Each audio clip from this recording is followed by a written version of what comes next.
So I recently picked up this camera from a yard sale. I'm not going to tell you how much I paid for it.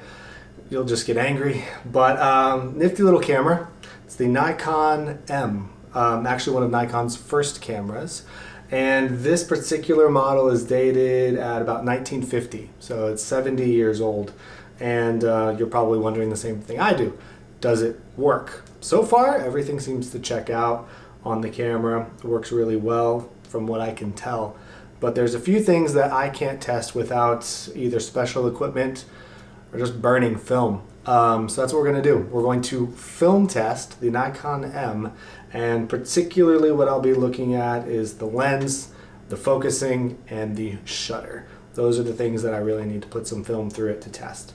Yeah, I'm done talking. Let's go shoot some film.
So the film test definitely helped us determine how well the camera worked, or didn't work. Interestingly enough, the lens was perfect. Wide open, it was super sharp, corner to corner. I loved the lens. The shutter was where things got a little interesting, obviously. Holes in the shutter curtain. That typically happens in rangefinders because there's no mirror in the camera to stop sunlight. So when light comes through the lens just right, does that whole magnifying glass thing and burns holes in your shutter curtain. It's not good. The second thing was the uneven exposure. This camera has horizontal shutter curtains, so they move from left to right. Essentially, one of them is faster than the other. Your shutter speed's not actually how fast the shutter curtains go. They always technically are supposed to go at the same speed. It's the distance between the two. So what's happening at the 500th of a second is one of them is either catching up to the first one, or this one's continually trailing off and getting further away. Pretty sure it's the front shutter curtain on this camera that is going too slow and the other one's catching up to it. Not sure. I'd love to hear your thoughts in the comments. Speaking of comments, I'm wanting to make more videos. So I would love to hear your thoughts and ideas about some future content. Or you can always hit me up on Instagram at Christopher Hamburger. Other than that, thank you guys for watching and I will see you next time.